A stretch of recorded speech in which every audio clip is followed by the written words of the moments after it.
Hello everyone! I hope that you're doing amazing wherever you are in the world. My name is Shikha and I welcome you to my channel. As always, I'm so grateful that you're listening, subscribing and commenting, and I really appreciate all the feedback that you gave me upon my videos and the fact that you are still liking them. I was a little bit worried that, it was kind of getting boring, the format, but I'm glad that it isn't. Because I have so much to talk about still. There's so many things that are going on in my life and in the world, and I'm sure that there's so many things to talk about in general, so I'm not running out of things to talk about yet. So let's see how far this goes, how far the tunnel goes or the rabbit hole. In this one, I wanted to speak to you about something that I read recently in a book I'm reading or listening to called The Consolations of Philosophy by Alain de Botton. I don't know how to say it. He's French. He's a French philosopher, a writer, and he's brilliant. If you haven't read any of his stuff, I do recommend it. I'm not an expert. I just started reading him.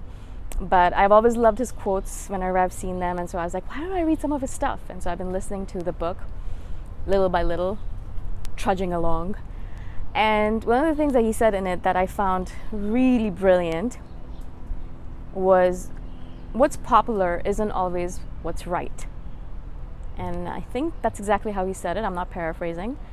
I just heard it a few days ago, so I'm sure it's exactly right. What's popular isn't always right. This is something that I struggle with all the time as an individual, as a human being, as a person, as an INFJ, as whatever you want to call me, this being that I am in this world right now. Because I've struggled with this actually all of my life,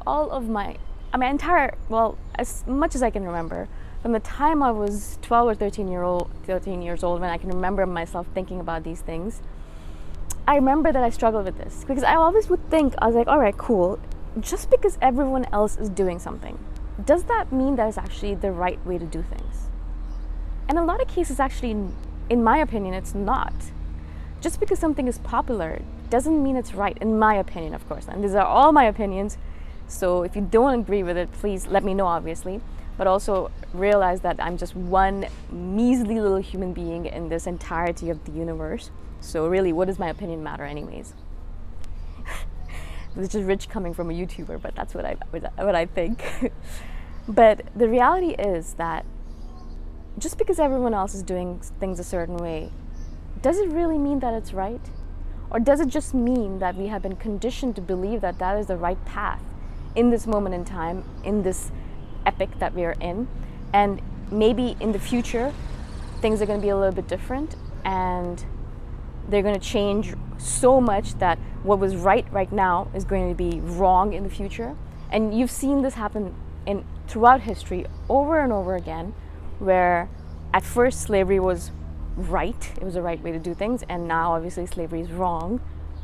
And right now we're all like, yeah, of course slavery is wrong. I mean, come on, like how could you even think the other way? But back then, no one argued with the fact that, yeah, no, of course, yeah, slavery, awesome, yeah, that's the way to do things. Same thing with women not having any rights, or not being able to vote, or having to work at home and not having jobs, or being basically treated like slaves, domestic labor. Of course, that at that point, it was considered to be right, completely right, absolutely right. Of course, yeah, that's the only way to do it. And now it's completely wrong. No, that's not how you do it. So I always think of it that way, because we can learn from history, even if we don't. The fact is that things are always changing. Things are always changing. Another example is homosexuality, right? I mean, I don't know about the Roman times or the Greek times. I believe that during those times it was okay. But I do know in the last few years, a few hundred years, homosexuality was wrong. Everyone considered it wrong. And now, of course, it's right. And everyone was like, well, yeah, of course it's right. Everyone's allowed to love the way they want to love. Why should there be a ban on it, right? I mean, in certain countries, still it's considered wrong and people are stoned down for it. Whereas in certain countries, people are, legally allowed to do it, to get married and all that stuff, or legally told, yeah, you're okay, you're awesome, great, love who you want, love all, love is for all, right? I'm not saying that one side is right or one side is wrong. Of course, you know what side I'm on, but I'm just saying that things are always changing. Things are always changing. Even if I believe, yes, of course, homosexuality is normal, it should be allowed, it is allowed, it is just it's a fact of life. or the fact that women should be allowed to be free and vote and do whatever they want. And obviously we should not have slaves, even just because I believe it as one individual, or we believe it as a nation, or we believe it as a collective humanity in this moment in time. In the future, it might completely be different, or it might be exactly the same. Who knows? But things are always changing. So what's popular right now, the popular opinion right now, doesn't mean that's actually right. It's right for us right now. Yes, it is right for us right now because that's the way we're living our lives. And if you want to go along with the collective, and if you want to integrate well into society, then yeah, go along with the collective. Follow what they're doing. But if you don't agree with it, does it mean you're wrong or does it mean they're wrong? For example, a few years ago, even maybe 10, 20 years ago, a woman like me, I'm already 37, and if I wasn't married in India, I'd basically be shunned from society. I'd be thrown out of society, or really denigrated or treated terribly, right? And right now, look at me, like I'm living the best life of possible. Like I'm living my ideal life, even though I'm unmarried, shame, and single. Like just loving life. So what's right? Was that right? Is this right? What's right? Right? How do you even know? Just because it's popular doesn't mean it's right. Right? Just because it is popular to get married doesn't mean it's right. Just because it's kind of getting more popular to have polyamorous relationships, many relationships, doesn't mean that that's right. Just because it's getting more popular to have common law relationships doesn't mean that that's right. Who decides what's right or wrong, right? Like, why do we have to even decide what's right or wrong?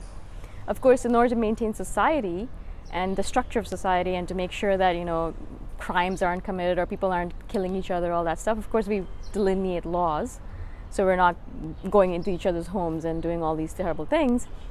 But beyond that, the reason we have the justice system is because law in general and what's right and wrong is completely a gray area. There are no black and white areas in law. Yes, maybe one or two things like, okay, if you kill a person, that's wrong. Yeah, that's pretty much a black and white thing. If you kill an animal though, it's not wrong. Why? It's the same thing, it's a being. But it's not wrong because you're eating it, right?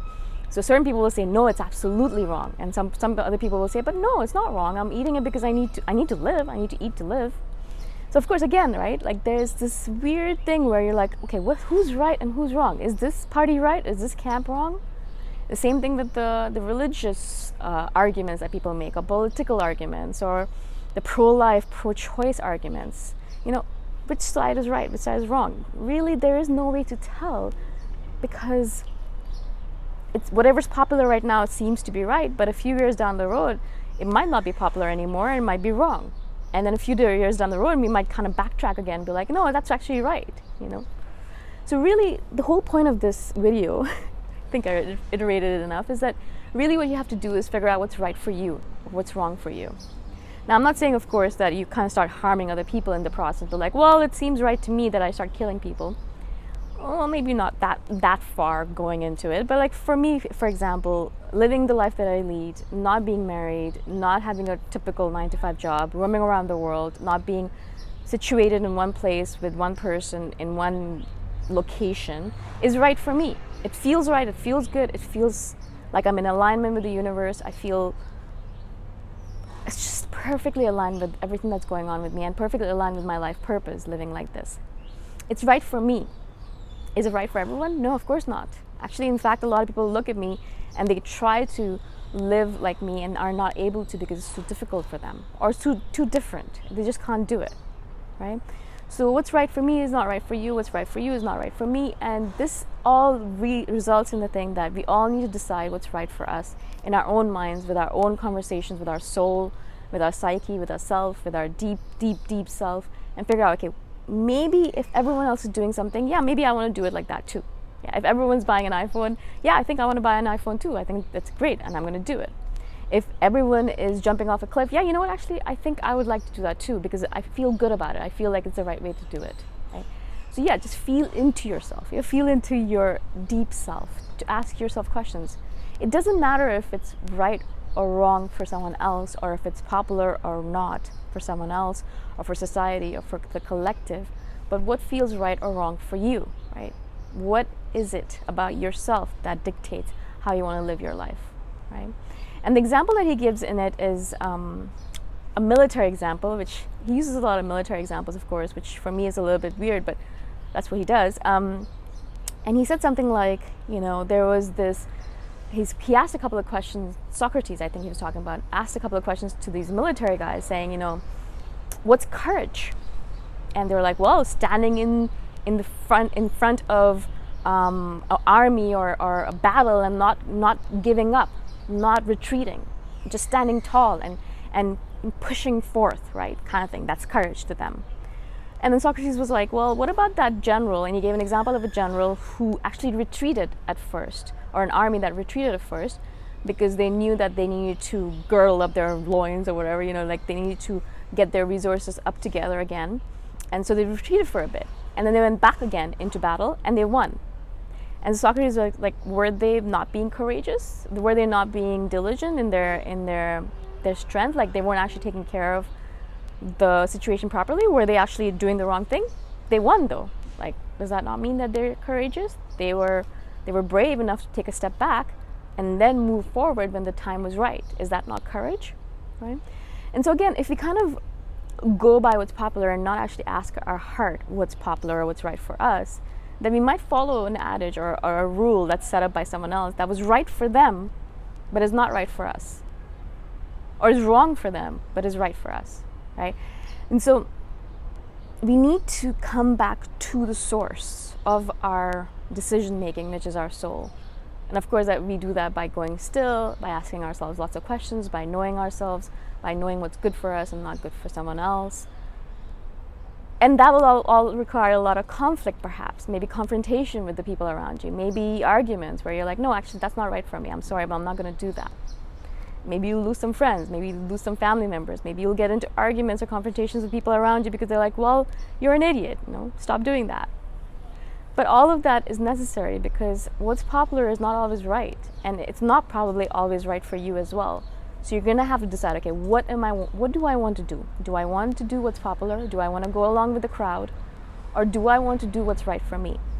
Do I want to do what's absolutely perfectly all right for me and my soul in this moment in time, so I do not get deterred and thrown off the path to some random path that's not right for me, but it's popular, right? And so I hope this makes sense. Oh my God, this video is already so long. I hope this makes sense to you. If you have any questions about this, obviously, please comment below and I shall do a follow-up video. Again, thank you so much for being on my channel. I really appreciate your support, and I shall see you in the next one. Bye for now.